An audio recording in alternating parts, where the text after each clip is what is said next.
Hi, this is Lee and welcome to another weekly tip video. So today's one is a little bit of a departure from the norm because it's been heavily influenced through recent personal events. So sadly, within the last couple of weeks, Kelly's father passed away, and as well as grieving, we've been incredibly busy as the executors to his estate. And that's led to an important question. What happens to everything stored in your iCloud account when you're no longer here? And I'm talking about your photos, your messages and notes, documents that you've stored in iCloud Drive.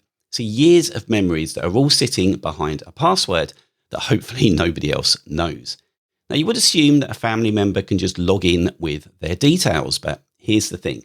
When you sign up for iCloud, you agree to Apple's terms and conditions, and buried in those terms is a clause called no right of survivorship, basically saying your account is non-transferable and your rights to everything in it terminate upon your death. Now, whilst you can apply and go through the legal route to get access, depending on where you're situated, it's an added stress to what is an already upsetting time. Now, the good news, and there is some good news in here, is that Apple has had a proper solution built into every iPhone, iPad and Mac since 2021, which I wish I'd known about before. And it's called Legacy Contacts.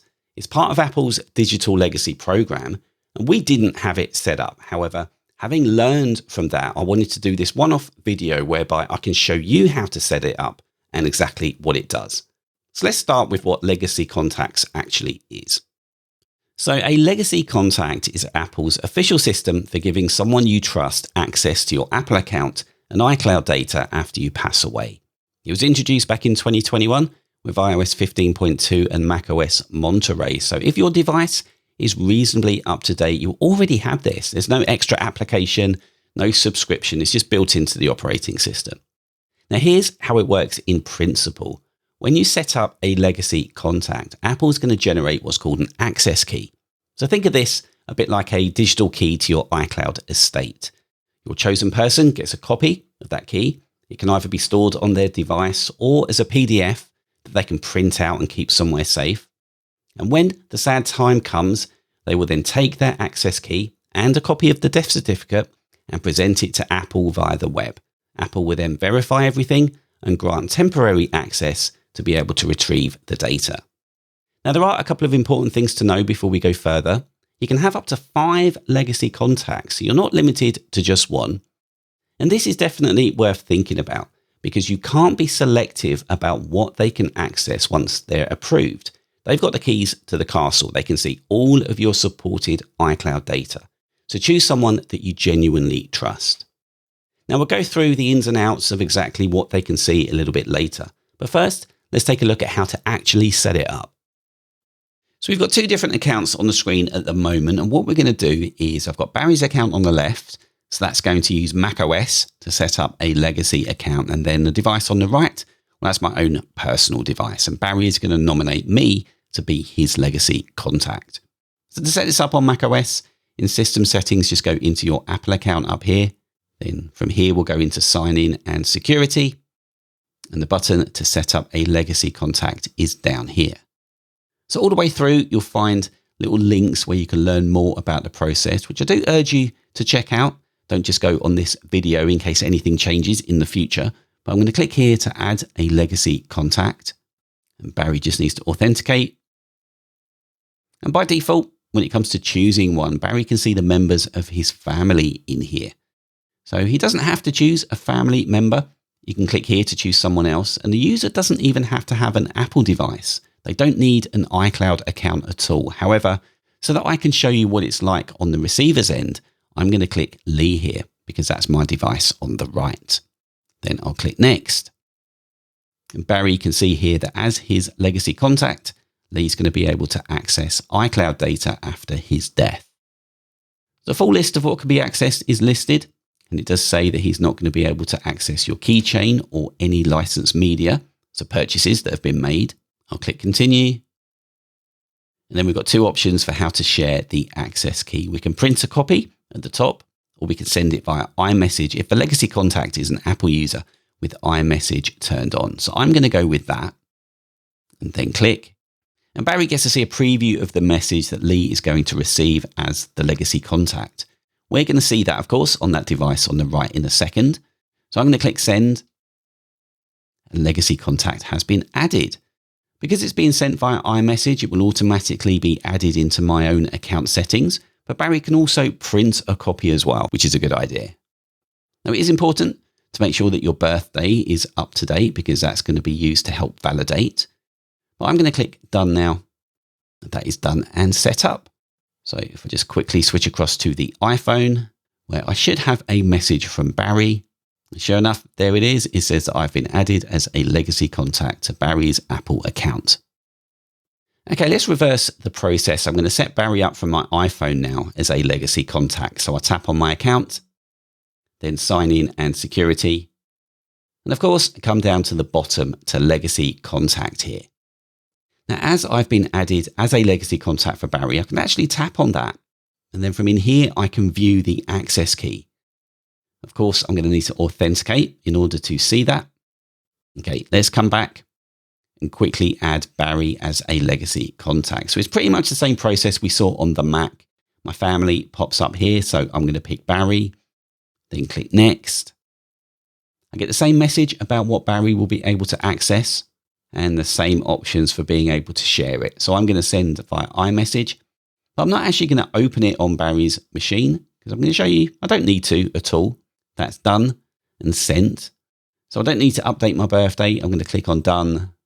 And now if I just show you on Barry's account over here, go into Sign In and Security, Legacy Contact. Because I sent it via iMessage and they're two Apple accounts, I don't need to open up the iMessage. It's already been added as a legacy contact down there. Then I can view the access key from in here as well.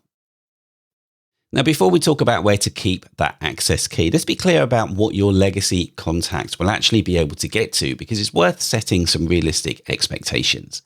So we've got photos and videos from iCloud Photos. We've got the files in iCloud Drive. There are notes, including any attachments. We've got mail, which is so important, especially if you need to find any kind of subscription information or anything to do with managing the estate. Access to email is going to be absolutely key. Then we've got messages in iCloud. So that's your iMessage and SMS history, as long as you had messages in iCloud turned on. We've got contacts. Again, these are incredibly useful. We've got calendar.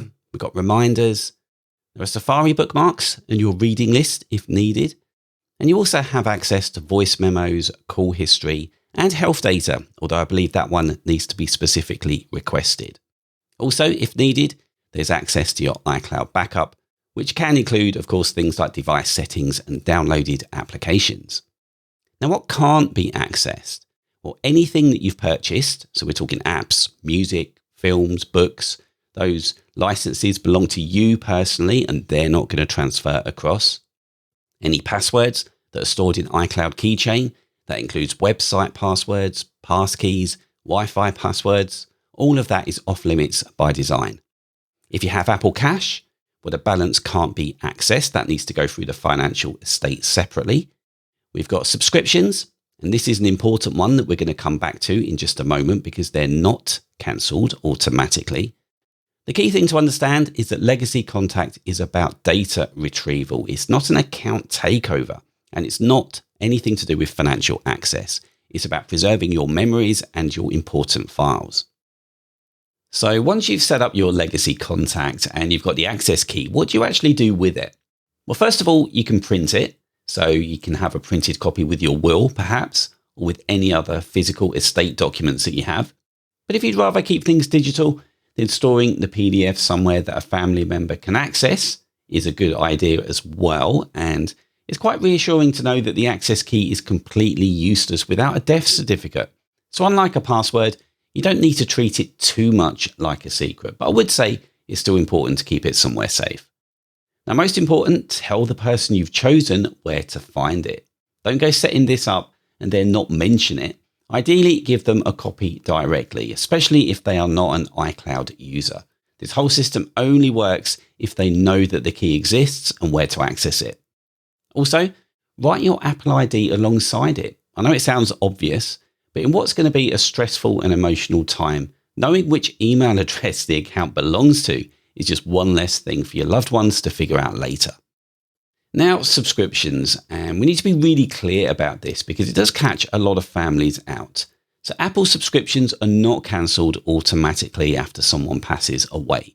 Things like iCloud Plus, Apple One, Apple TV, Apple Music, they're going to keep billing whoever's payment method is on file until someone actively stops them. Apple's got no automatic process for this. So the practical thing to do is go into settings, tap your name, tap subscriptions, and just make a note of everything that's listed. And keep that note with your estate document so your family knows what to cancel and where to look. Of course, at some point, the bank account or card that's tied to those Apple purchases is going to close down. However, if that account needs to stay open for any reason, it's important to get those subscriptions cancelled. Now, when the time comes, the survivor will need to contact Apple support directly with a death certificate to get those subscriptions cancelled. It's not self-service and it doesn't just stop on its own. And also, it's important to think about anything outside of Apple. So Netflix, Spotify, Amazon Prime, those kind of things, they're going to need to be handled separately, directly with each provider. So perhaps having a full list of all subscriptions would be a kind thing to do. Let's take a look now at what actually happens when a legacy contact needs to activate their access. So the place to go to is this web address here. That's Apple's dedicated portal for this. So we can see we need to click Request Access. And then you're going to sign in with your own Apple ID and not the deceased person's. Very important.